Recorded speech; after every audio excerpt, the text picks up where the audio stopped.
천박한 유튜버들이여, 오늘도 특종을 쫓고 있는가? 오동진. 스위스 출신으로 유럽과 영미권에서 활동하고 있는 젊은 감독 팀 펠바움의 신작 9월 5일. 위험한 특종의 원제는 그냥 9월 5일이다. 그것을 국내 개봉 시에는 부제를 붙였다.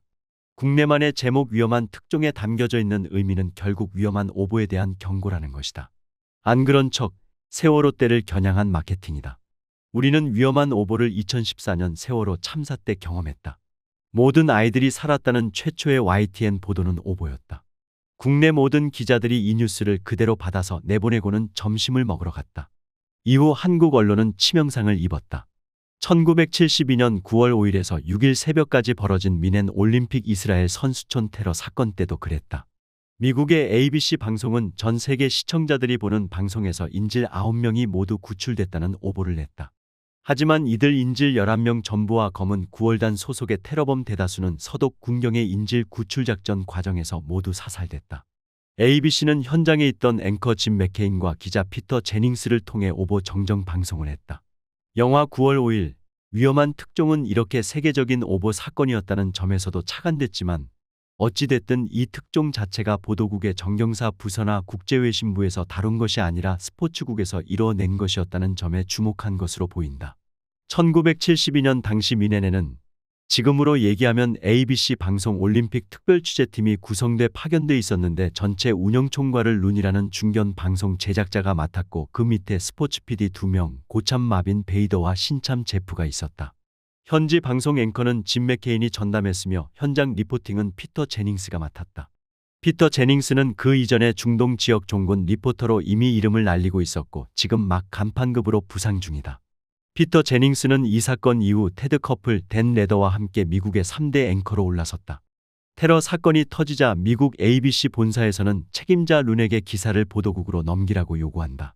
하지만 룬은 자신들이 현장에 있는 만큼 자신들이 뉴스를 직접 만들고 리포트도 하기로 결정한다. 제프는 모든 스포츠 중계를 중단하고 도거 통역자인 마리안네 게브하르트와 보조 카메라맨, 음향기사, 중계차 케이블맨, 자막 타이피스트 등의 도움을 받아 현장 속보 제작에 집중한다. 영화 장면의 이 과정에서 주목할 것은 1972년의 방송 시스템이 아날로그도 아닌 릴테이프 시절이었다는 점이다. 지금은 디지털 시대로 현장에서 찍은 영상을 무선 송신으로 전 세계 인터넷망에 바로 올려 실시간 방송이 가능하다. 1990년대 중후반 이후는 유매틱, 베타 테이프의 시대였다. 테이프당 최대 1시간, 최소 30분 분량밖에는 찍을 수가 없던 시대다. 그래도 이때는 SNG라는 이동 중계 차량이 개발됐고 이를 통해 DBS, 곧 직접 위성방송이 가능해졌던 시대다. 그러나 영화처럼 1972년의 방송은 테이프도 릴테이프 시절이었다. 오디오와 배경음향도 카메라에 연결된 별도의 잭을 통해 다른 릴테이프에 따로 녹음됐던 시절이다. 카메라맨이 찍어온 릴테이프를 1차 모니터로 골라낸 장면만으로 편집을 하고 오디오까지 넣어 종합 편집을 한 후에야 방송이 가능했던 시절이다. 생중계는 오로지 스튜디오 앵커 방송 장면만이 가능한 것으로 영화에서 보면 송신탑 주변에 방송 부조가 차려져 있는 것은 그 때문이다. 영화는 1970년대 초반의 방송 시스템과 그 과정을 완벽하게 재현해내는 데 성공한다. 탁월한 미장센이다. 그 공간과 시대의 타임머신을 통해 팀 펠바움 감독이 보여주려 했던 것은 특종이라는 것이 지니는 미학과 그 가치, 또 그것이 만들어지는 과정에서 지켜야 할 보도윤리 같은 것이다. 역설적으로 올드 미디어 시절에는 지키고자 노력했던 언론윤리 강령 같은 것이 지금의 디지털 시대에 이르러서는 어떻게 파괴되고 더구나 흔적도 없이 사라졌는가를 반추하게 한다. PD 제프는 테러범들의 요구 시간인 정오 12시에 맞춰 모든 생방송을 준비한다. 이 12시는 검은 9월단이 이스라엘에 억류된 팔레스타인 포로 234명과 독일 극좌파 조직 파더 마이노프 지도자 둘의 석방을 요구하며 이를 지키지 않을 때에는 1시간 단위로 인질 1명씩을 공개 사살하겠다고 공표한 시간이다. 이 생방송을 놓고 고참 PD인 마비는 책임자 룬에게 반대 입장을 밝힌다. 만약 사살 행위가 진짜 일어날 경우 그것이 생방송으로 나갈 때 시청자들이 겪게 될 정서적 충격을 생각해야 한다는 것이다. 마비는 시청률 때문에 방송이 해서는 안 될 일을 저질러서는 안 된다는 식으로 말한다. 그러나 책임자 룬은 방송은 일이 흘러가는 대로 따라가야 하는 것이라고 말한다. 사태를 따라가야 한다는 것이다. 나중에 평가야 어떻든 영화를 보고 있으면 두 사람의 의견 중 그 어느 쪽도 쉽게 버리기가 힘이 든다. 누군들 특종을 놓치고 싶은 사람이 있겠는가? 공항에서의 총격 끝에 인질 모두 구해냈다는 첫 소식이 들어왔을 때도 마비는 방송을 내보내는 것을 반대한다. 그는 후배 PD 제프에게 소리를 지른다. 반드시 두 사람 이상에게 확인이 돼야 해. 지금 식으로 말하면 크로스 체크가 돼야 한다는 것이다. 그러나 책임자 루는 제프에게 말한다. 우리가 들은 바에 따르면이라는 단서 조건을 붙여서 지금으로 말하면 알려진 바에 따르면이란 말을 서두에 붙여서 그냥 방송을 내보내라고 한다. 결국 우리 책임은 아니라는 것이다. 제프는 두 사람의 말을 듣고 일순 고민에 빠진다. 마빈의 말을 들으면 CBS나 MBC의 특종을 뺏길 판이다. 룬의 말을 들으면 대형 오보가 될 수도 있다. 어느 쪽을 택할 것인가?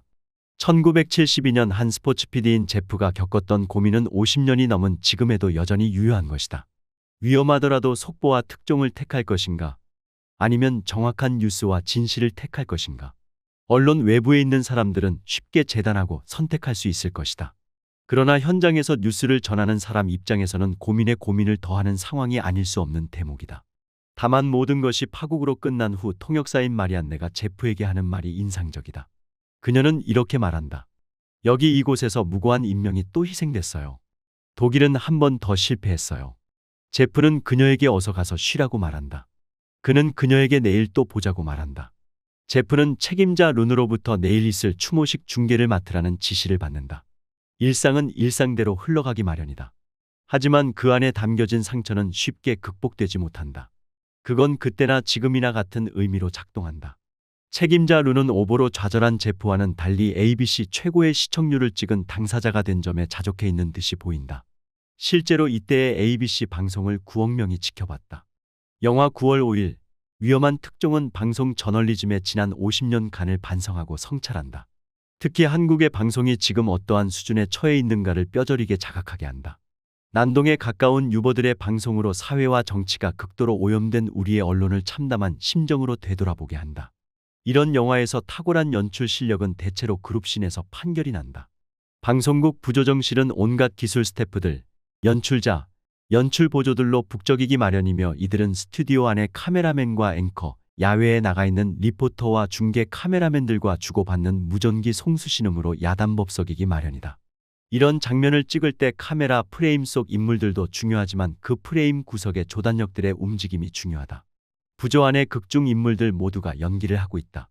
이런 연출이 잘 돼 있는 영화를 두고 흔히들 프로덕션이 잘 된 영화라고들 부른다. 9월 5일 위험한 특종이 바로 이런 영화이다. 이 영화를 보기 위해 검은 9월단에 관한 정보 등 중동 역사를 다시 뒤져볼 필요까지는 없다. 검은 9월단은 지금의 헤즈볼라, 하마스의 뿌리라고 생각하면 된다. 야세르 아라파트의 피에로가 온 건 분리주의 노선으로 향하는데 불만을 품은 강성 게릴라 단체였다. 일본의 적군파, 이탈리아의 붉은 여단, 독일의 바더 마이노프와 한때 이념적 지향을 같이 했지만 나중에 그 역시 변질됐다. 9월 5일 위험한 특종은 지난 2월 5일에 개봉됐으며 소수의 극장에서 상영 중이다. 일견을 권하는 바이다.